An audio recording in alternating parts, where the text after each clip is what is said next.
descendents d'antics cantaires, nostra ensenya hem d'enlairar, recordant glòries passades d'un bon cor de l'Empordà.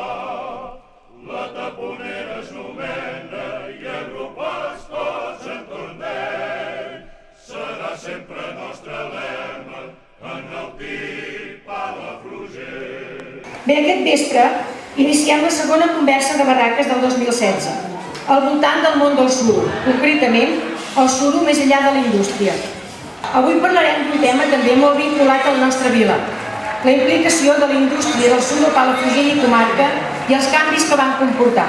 El suro transcendeix una mica el que és la producció surera, la transformació, l'obtenció i la transformació del suro, no? Al seu voltant s'ha generat el que nosaltres en diem una cultura, en plan deia una civilització. Jo penso que és més que una civilització, perquè va més enllà d'una construcció humana, no? Perquè hi ha, per exemple, una faceta natural, no? Un biotop sureda, no? A Palafrugell té una cosa molt significativa. Si t'asseus a Plaça Nova veuràs que no hi ha l'Ajuntament allà, que d'alguna manera està presidida, la plaça més important a priori del municipi, està presidida per la societat civil, per el que era el fraternal, o el que és el fraternal i el que era el mercantil. Sí que el suro es caracteritza per ser una cultura molt urbana, encara que el suro s'obtingui de mig al bosc, acaba definint una cultura molt urbana. Al món del tèxtil, per exemple, anaven a fer colònies al costat del riu per obtenir una energia hidràulica i per tenir els treballadors controlats, no? Allà fora del món urbà, posats a dins la colònia i depenent de la colònia per comprar, per disposar de serveis bancaris, etc. No? I en canvi el suro es desenvolupa en pobles. Podem dir que a finals del segle XVIII, a la majoria de poblacions amb suredes a la vora, hi havia artesans treballant. El primer factor d'implantació d'una geografia del suro seria la disponibilitat de matèria prima, les suredes. Ben aviat les suredes d'aquí ja no van ser suficients i a partir de la dècada de 1830 es van tenir que, a partir de 1830 es comencen a explotar les suredes per part de catalans, les suredes d'Extremadura, Andalusia i Montes de Toledo. Això a poc va configurant un nucli industrial important aquí al Baix Empordà, un altre nucli a l'Alt Empordà, capital agullana, hi hauria Cantallops, Darnius, Massanet, etc. I hi hauria també un altre grup industrial cap a la zona del Maresme, amb Arenys com a capital. S'ha configurat aquí a Catalunya un territori especialitzat. Això hi ha la gran indústria del tèxtil, però també hi ha la gran indústria del vi i la gran indústria del suro. Amb altres indústries, la farinera, això no passa. Aquí sí, es caracteritza una geografia específica. La més important, la més afectada, és la del Baix Empordà, amb els pobles amb els dos sistemes bessons de Sant Feliu i de Palamós, Palafrugell, Calonja, Sant Antoni i després tota la part de Llagostera i Castellar. Es configura amb el suro, això és una cosa curiosa també, un sistema mundial. Un sistema mundial. El suro només es troba a la Mediterrània occidental.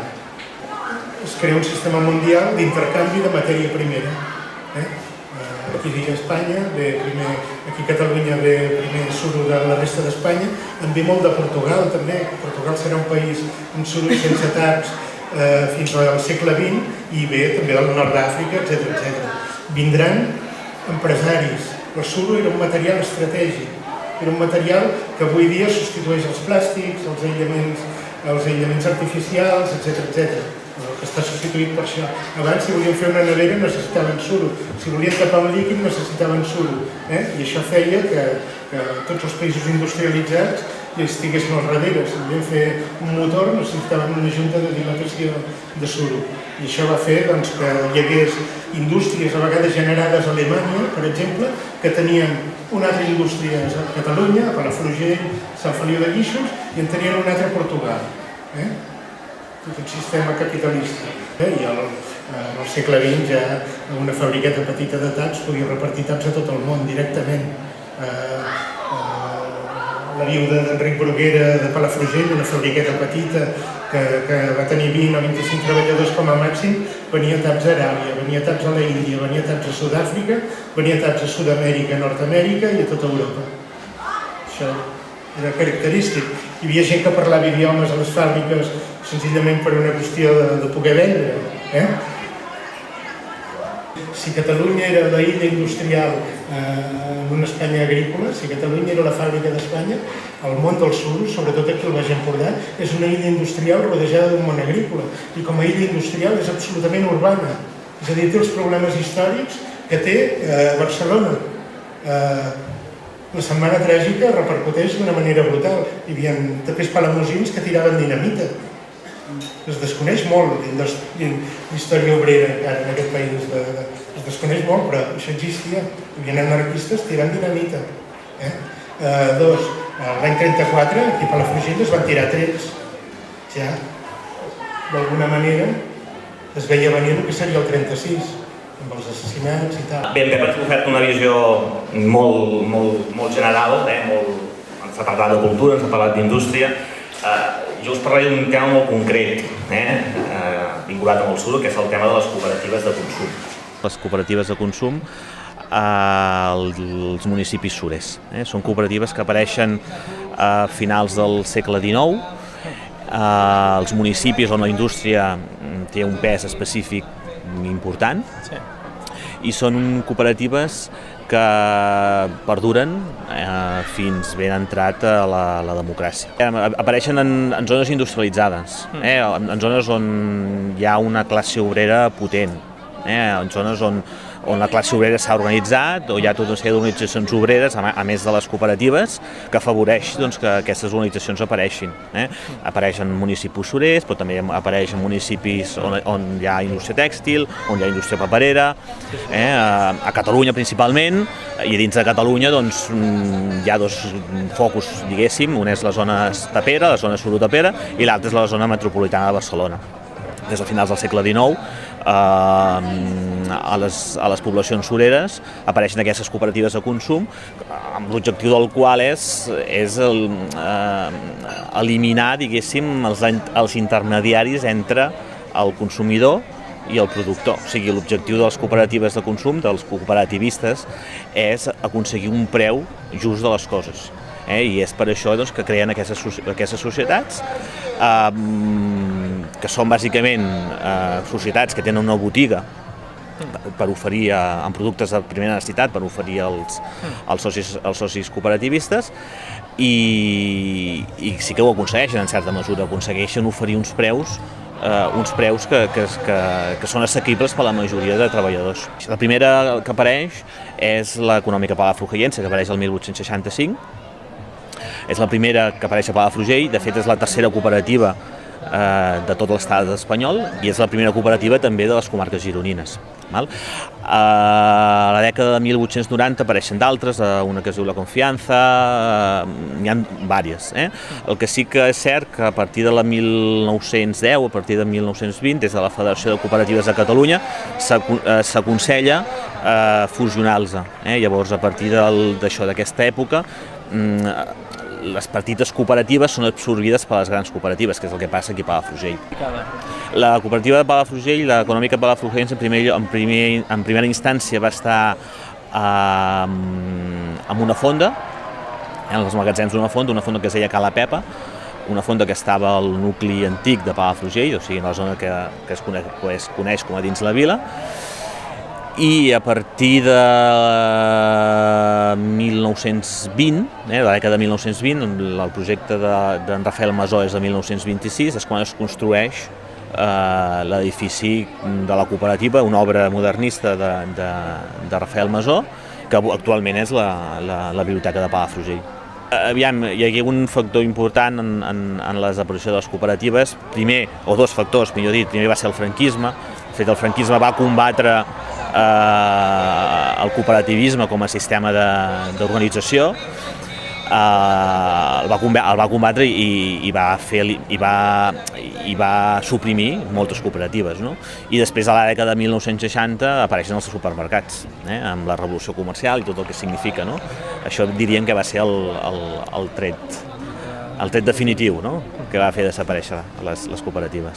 He agafat una selecció de fragments literaris des de l'època clàssica fins al segle XXI, per veure una visió diversa de la informació sobre el suro que ens ha arribat per part de la gent que escriu bé i de la gent que fa literatura. Hi ha dos vessants, les més antigues, que no és que escriguessin sobre el suro concretament, sinó que el suro apareix en textos i ens dona idea dels usos que tenia, que això és una part important perquè 400 anys abans de Crist saber que el suro s'utilitzava per determinades coses, doncs ens fa gràcia, usos que han arribat fins als nostres dies, precisament també. El més habitual és el tapament de recipients, això ja es feia a l'antiguitat. Cató el Vell, al segle III abans de Crist, ja escrivia: si vols tenir vi nou tot l'any, posa el vi en una àmfora, tapa-lo amb suro i submergeix-ho en una piscina. Treu després de 30 dies i tindràs el vi tot l'any. I després també parlar dels grans escriptors del segle XX, els que ens han donat realment la visió del que han sigut els homes de la indústria, com ha evolucionat la indústria i com ha evolucionat el territori. Pla, Gaziel, tots aquests grans escriptors que són els que ens han donat la imatge que ens ha arribat a nosaltres. Us llegiré només un petit fragment en què es justifica una mica el títol d'aquesta jornada, que és el Pla diu que també el suro és més enllà de la indústria. I diu: l'enorme commoció produïda per la indústria a la comarca fou, doncs, aquesta: haver instaurat un règim de jornals alts, d'haver donat als artesans la màxima capacitat adquisitiva, una capacitat d'adquisició de mercaderies de consum i de tot ordre, que mai més no s'ha vist ni probablement mai més es veurà. La conseqüència fou la creació d'un to molt elevat de vida, amb tota la jerarquia de la indústria, des del fabricant fins a l'aprenent. La creació d'una manera de ser, d'una civilització, perquè l'art de fer taps a la mà fou una autèntica civilització. La persona que actualment escriu sobre suro de manera més poètica i que tracta el suro tant en arts plàstiques com en literatura, que és Pere Jaume, que és la persona que actualment potser es parla més de paisatge, de territori, de suro, d'una manera més artística. La riquesa principal s'ha transformat, excepte Palafrugell i a Cassà, que són els grans pobles que mantenen encara una forta indústria. La rifa que en Pla i en Gaziel deien del suro ha estat substituïda per la rifa, per la cucanya del turisme, no? I hem passat de ser un territori transformador a un territori de serveis, no?